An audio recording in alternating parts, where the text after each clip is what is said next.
In the heart of the 20th century, the Ottoman Empire stood at a crossroads, a centuries-old dominion that once ruled vast territories across 3 continents now found itself on the brink of collapse.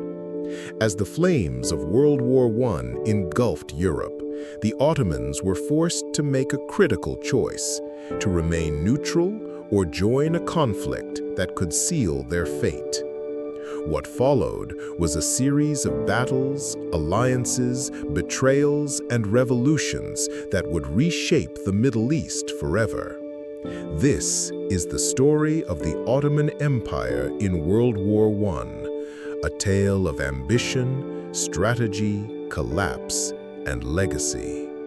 Welcome to Empires Unearthed. At the turn of the 20th century, the Ottoman Empire was known as the sick man of Europe. Weakened by internal corruption, nationalist uprisings, and territorial losses, the empire was struggling to maintain control over its vast lands, stretching from the Balkans to Arabia.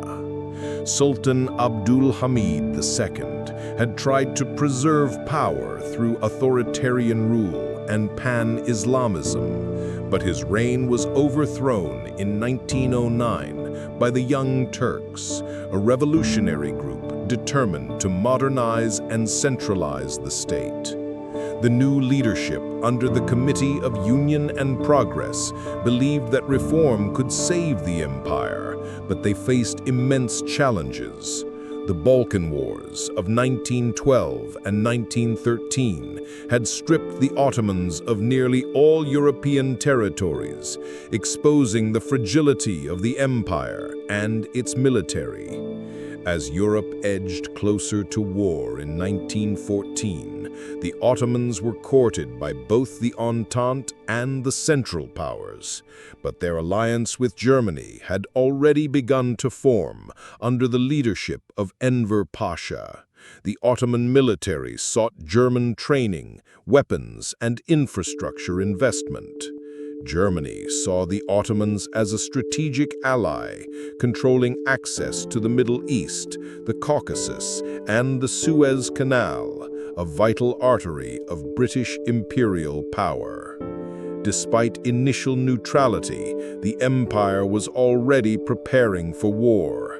In August 1914, Ottoman warships operated by German crews attacked Russian ports in the Black Sea, triggering declarations of war from the Entente. By November, the Ottomans were officially at war, their centuries-old empire now tied to the fate of a global conflict. With the empire now at war, the Ottoman leadership faced battles across multiple fronts, each with its own challenges and consequences. The most immediate threat came from the east, where the Russian Empire advanced through the Caucasus Mountains, aiming to strike at Anatolia and open a path to Istanbul. The harsh winter terrain, combined with underprepared Ottoman forces, led to one of the most disastrous campaigns in Ottoman military history. In early 1915, Enver Pasha launched the Sarıkamış Offensive, a bold attempt to reclaim lost ground and deliver a blow to the Russians. But the campaign ended in catastrophe. Over 90,000 Ottoman soldiers died, not in battle, but from freezing temperatures, hunger, and disease. It was a bitter start to a long war. In the south, the British launched the Mesopotamian campaign, targeting the oil-rich regions of present-day Iraq and attempting to advance toward Baghdad. Ottoman forces led by Halil Pasha fought fiercely in the region, culminating in the Siege of Kut, where British forces were surrounded and forced to surrender in 1916, marking one of the worst defeats for the British in the war. To the west, in the Sinai Peninsula, the Ottomans attempted to disrupt British control of the Suez Canal in 1915 and 1916 with limited success. But these operations strained the already limited resources of the Ottoman military, which was now stretched thin across deserts, mountains, and seas. Meanwhile, the Gallipoli campaign unfolded as one of the most significant confrontations of the war. In April 1915, Allied forces, mainly from Britain, Australia, and New Zealand, launched a massive amphibious invasion of the Gallipoli Peninsula, aiming to seize control of the Dardanelles Strait and open a supply route to Russia. The Ottomans, under the command of Mustafa Kemal, later known as Ataturk, repelled the invaders in brutal trench warfare that lasted for months. The failed Allied campaign boosted Ottoman morale and gave birth to new heroes, but the cost in lives was enormous. Across these fronts, the empire was bleeding men and resources, yet it remained in the fight, hoping for a decisive victory that would secure its future and preserve its legacy. As the war dragged on, the Ottoman Empire was not only fighting enemies on its borders, but also confronting crises within its own heartland. Tensions between ethnic and religious communities escalated, driven by fear, suspicion, and long-standing grievances. One of the darkest chapters in Ottoman history unfolded during this time, involving the Armenian population. The Ottomans viewed the Christian Armenians in the eastern provinces with increasing suspicion, especially after reports of some Armenian groups aligning with advancing Russian forces. In 1915, the Ottoman government began a systematic deportation of Armenians from their ancestral lands under the guise of wartime security. What followed were mass arrests, forced marches, and widespread atrocities. Countless men, women, and children perished from hunger, exhaustion, and violence. Historians and scholars around the world have referred to these events as the Armenian Genocide, though the term remains politically contentious. The trauma of these events deeply scarred the Armenian people and continues to affect regional and international relations to this day. While these internal measures were justified by the authorities as necessary for national survival, they only served to deepen divisions and weaken the social fabric of the already fragile empire. Beyond the Armenian tragedy, the war placed immense pressure on daily life. Food shortages, inflation, and disease plagued the population. The economy collapsed under the weight of military spending and blockades, and public discontent grew. Dissent was suppressed and censorship tightened. The government feared uprisings and treachery and responded with heavy-handed tactics. But loyalty within the empire was not uniform. Various Arab communities began to question their allegiance to Istanbul, encouraged in part by Allied promises of independence. The seeds of rebellion were being sown in the deserts of Arabia, while in the cities of Anatolia and the Balkans, the empire continued to crumble from within. Despite the grand ambitions of the Ottoman leadership, the war was quickly revealing the empire's vulnerability both on the battlefield and at home. As the Ottoman Empire fought to hold its territories, cracks began to appear across its vast dominion.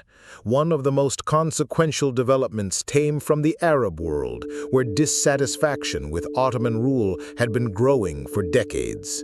the centralization policies of the Young Turks, the marginalization of Arab voices in governance, and the heavy burden of war stirred unrest in the Arab provinces. British agents recognized this discontent and saw an opportunity to weaken the Ottoman front.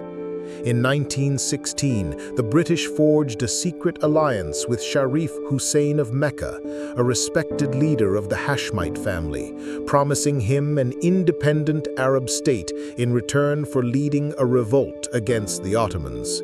Thus began the Arab Revolt, a pivotal uprising that challenged Ottoman control in the Hijaz region and beyond.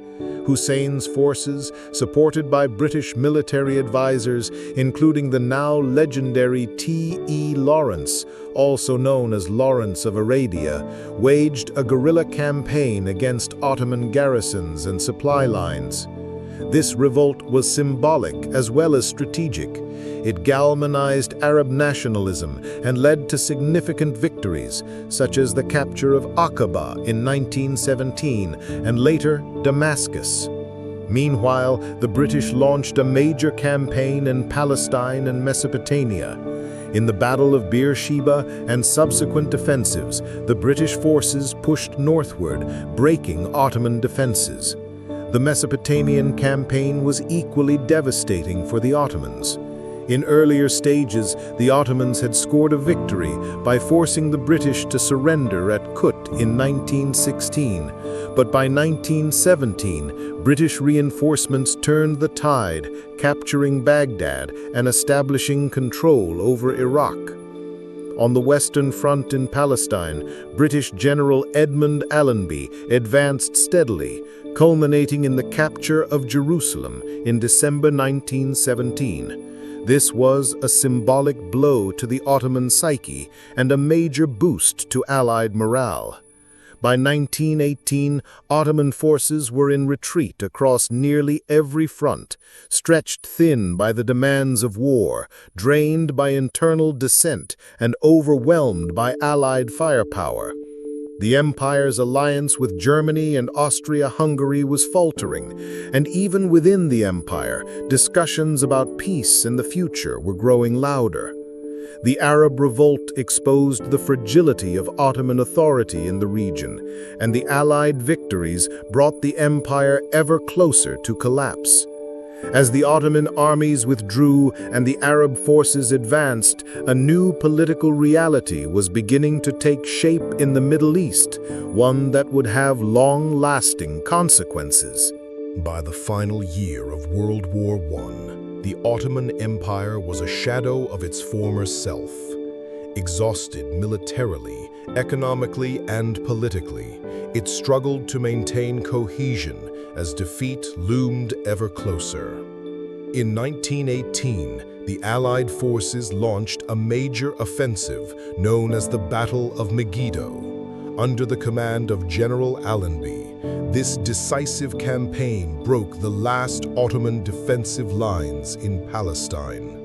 Ottoman troops retreated in disarray, and key cities such as Damascus and Aleppo fell into Allied and Arab hands. The loss of these territories marked the effective end of Ottoman control over the Arab world. On the home front, the situation was equally grim. The empire faced famine, disease, inflation, and widespread unrest. Many provinces had descended into chaos, and ethnic tensions boiled over, especially in Anatolia and Armenia. With defeat imminent, the Ottoman government sought an armistice, hoping to preserve what remained of the empire.